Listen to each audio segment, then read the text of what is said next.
Tadi dia janji apa? Satu muqaddimah,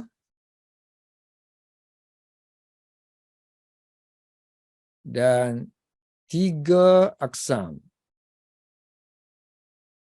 3 bahagian, 3 chapter besar lah, iaitu chapter isim, ismun, chapter fi'il, chapter harfun. Dan setiap satu ni ada fasal-fasal dia, faslun, subtitle dia. Biasanya disebut dengan fasal-fasal, faslun. Ini pun ada faslun. Ini pun ada faslun. Okey, tengok mukaddimah dia. Mukaddimah ni pun ada 3 fasal. Amal muqaddimatu. Tengok amal lagi kan. So bila ada amal mesti ada fal sini. Adapun muqaddimah, amal muqaddimatu, maka dia kata fil mabadi. Mabadi'i. Berkenaan dengan pada ni, pada mabadi ni, asas-asas. Terjemahan lafzi dia, adapun muqaddimah fafi, maka duduk dalam. Sebab fi ni makna dalam kan. Duduk di dalam mabadi. Mabadi ni sama dengan muqaddimah, iaitu permulaan. Yakni permulaan. Artinya muqaddimah ni duduk di dalam lafaz-lafaz yang menunjukkan permulaan, ataupun lafaz-lafaz yang menunjukkan asas-asas. Asas-asas allati yajibu taqdimuha. Adapun muqaddimah maka berkenaan dengan asas-asas yang wajib didahulukan. Taqdimuha. Li kerana tawakkufi, kerana bergantungnya al-masaili, segala masalah nahwu ni, alaiha, bergantung kepadanya. So asas ni kena tahu dululah. Kemudian dia kata asas muqaddimah ni yang berkenaan dengan asas-asas yang perlu diketahui ni, wa fiha, dalam tu ada berapa fasal? Ada 3 fasal. Wa fiha fusulun salasatun. So ada 3 fasal. Ini fusul ni fasal, ini 3. 3 fasal. Terbalik kan? Arab sebut fasal 3. Boleh juga wa fiha salasatu fusulin. Boleh juga buat macam tu. Nak buat macam ni pun boleh. Wa fiha fusulun salasatun. Yang pertama, jadi muqaddimah ada 3 fasal. Yang pertama berkenaan dengan ta'rif nahwu. Definitions of nahwu. Nombor 2 berkenaan dengan kalimah. Ini berkenaan dengan ta'rif nahwu. Ta'rif nahwu. Lepas tu berkenaan dengan definisi kalimah.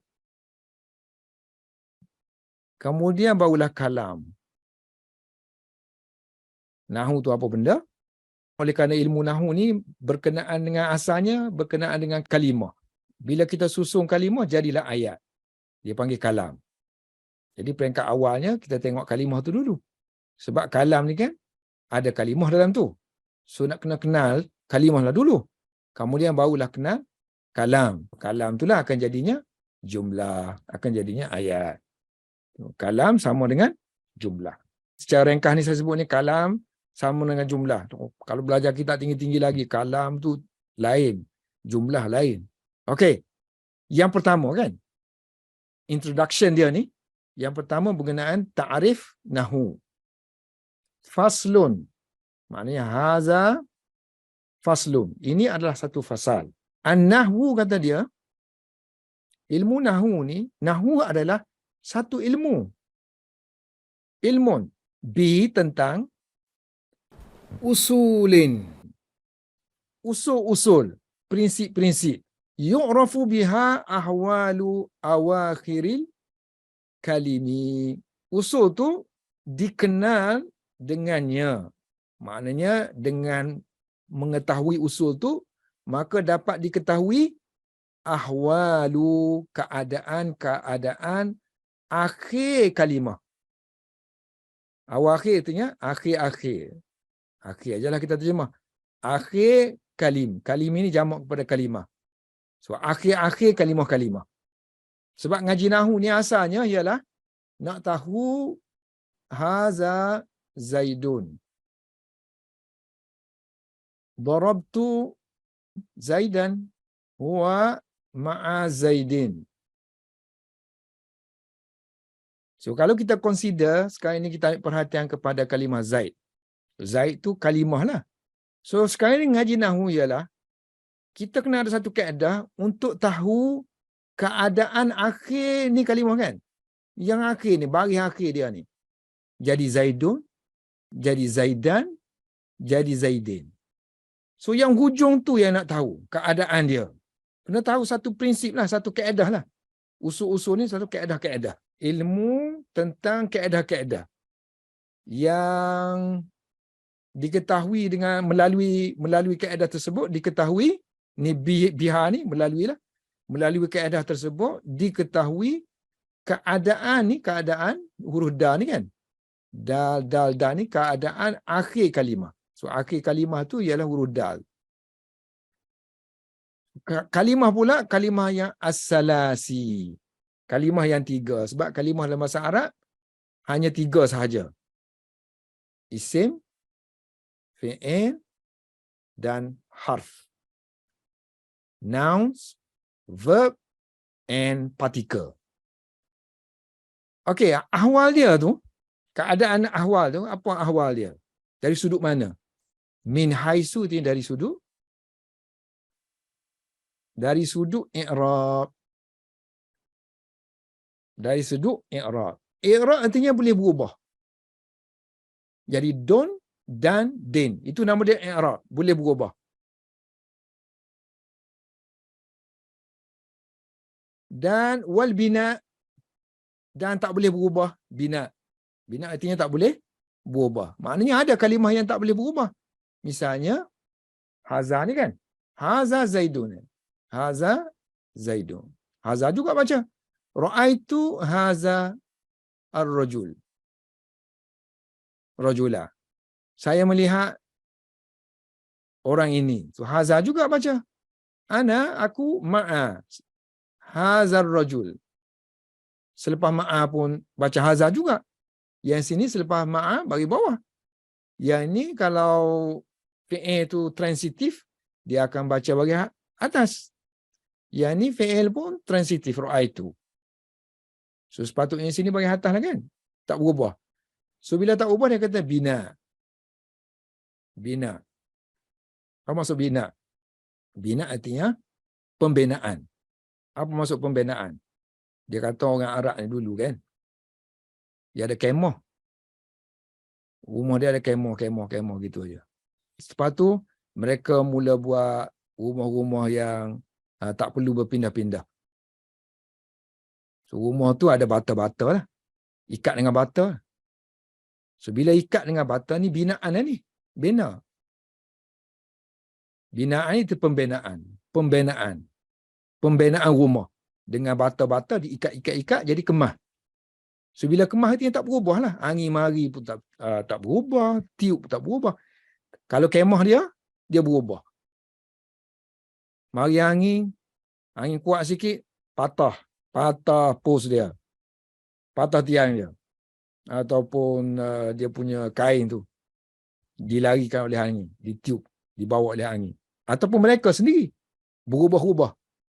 So bila nak bertolak, bila nak pergi ke tempat lain, so mereka akan tanggalkan semua. Jadi berubah-ubah ni kan. Dia anggap seperti kalimah. Kalau dalam nahu, dalam kalimah, dalam percakapan, artinya kalimah mereka yang berubah-ubah baris tu macamlah kemah-kemah. Kemudian kalimah-kalimah mereka yang tak berubah baris tu macamlah rumah mereka yang dibina dengan bata yang diikat kuat, tak berubah, tak berganjak.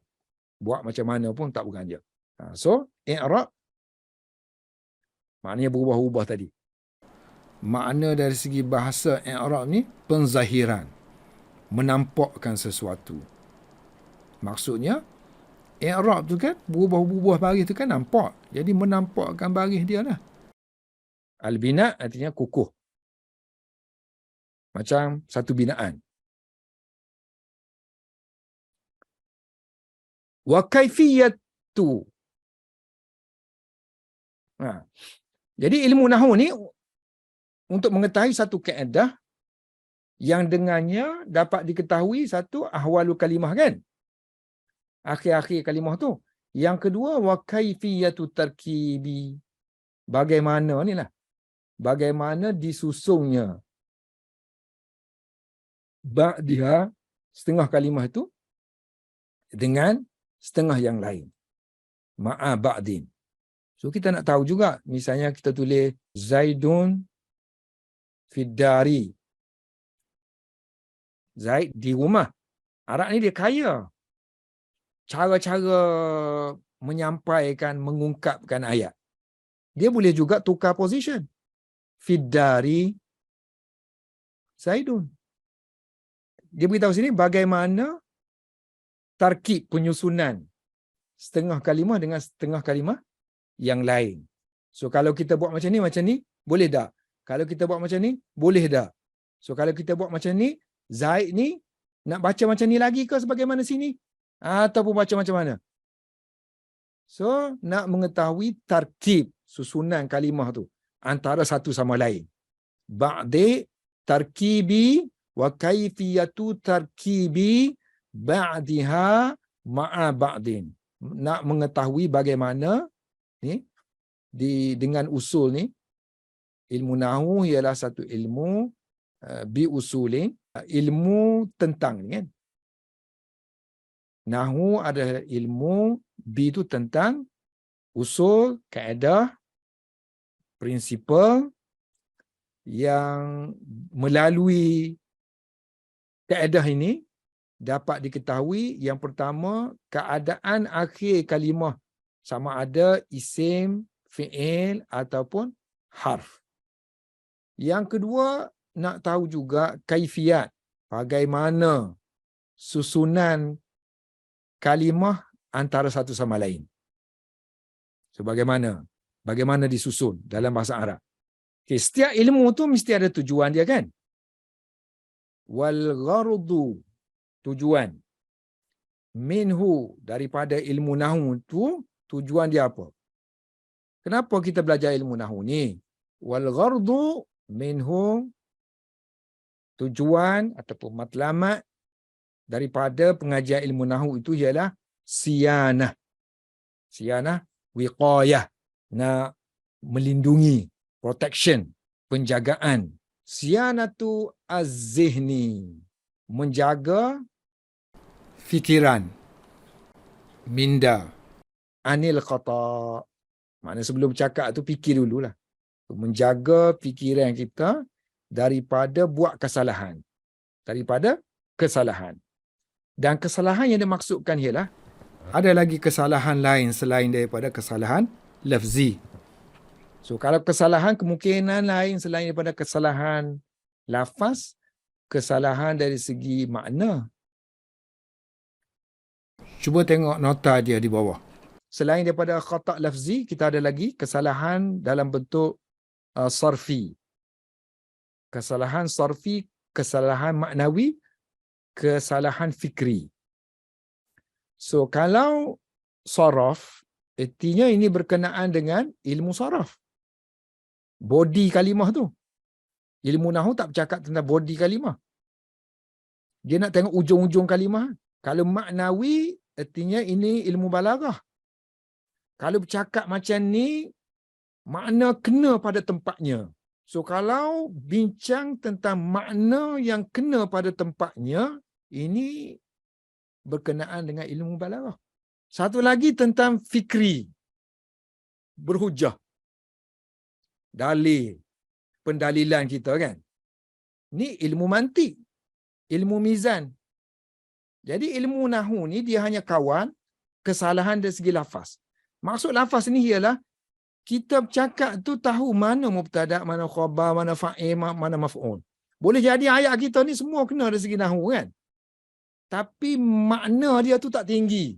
Itu buktinya kesalahan dari segi salah letak makna. Salah buat pentashbihan.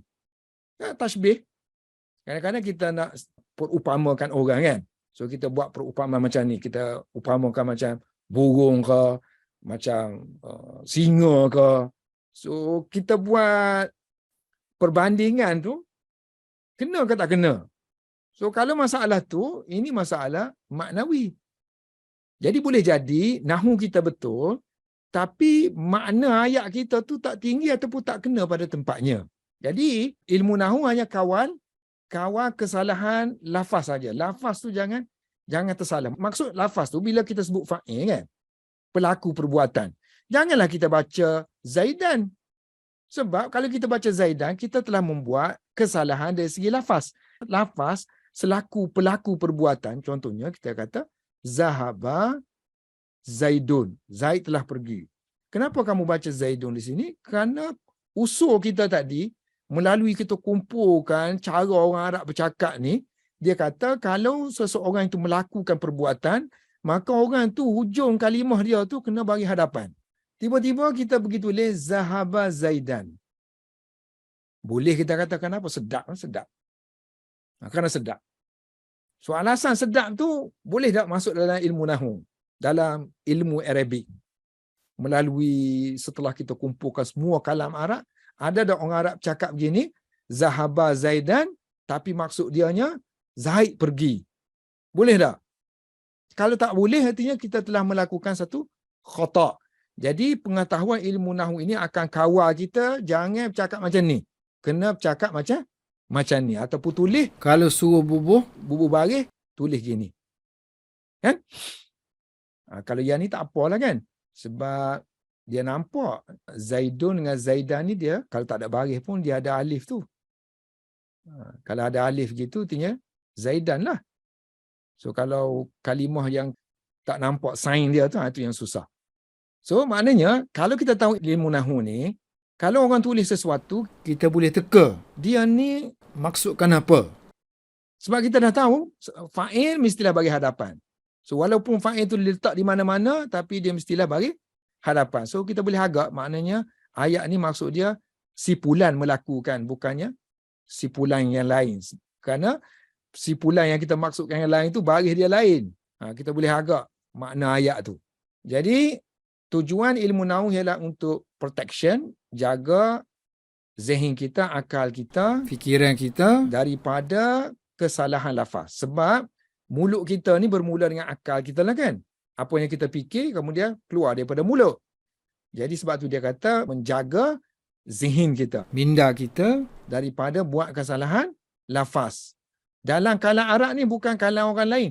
Fi kalamil Arab. Dalam kalam Arab, dalam ayat-ayat ungkapan-ungkapan Arab. Kita mengaji ni bahasa Arab, bukannya bahasa lain. So bahasa lain dia ada hukum dia tersendiri. So Arab dia ada hukum dia yang tersendiri. Jadi at least seorang penulis ni ataupun seorang penutur, dia kena tulis atau bercakap dengan betul supaya orang yang dengar tu faham apa yang dia maksudkan. Saya kadang cek tesis kan. Saya baca tesis ni, saya tak faham dia tulis apa.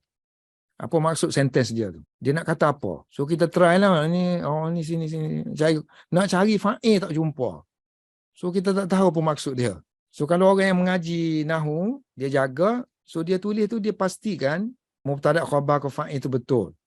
Lengguk uslub tu gaya bahasa berdasarkan kepada uslub, mana gaya bahasa yang indah cantik itu, mana itu terpulang kepada sejauh mana kita baca literature, Arabic literature, so kita dapat uslub dia kan, gaya-gaya penulisan. Tu gaya masalah lain. Ni gaya baik, gaya dia sedap kan. Yang kita nak nahwu ni dia nak tengok tulis tu betul supaya kita boleh teka makna dia tu apa.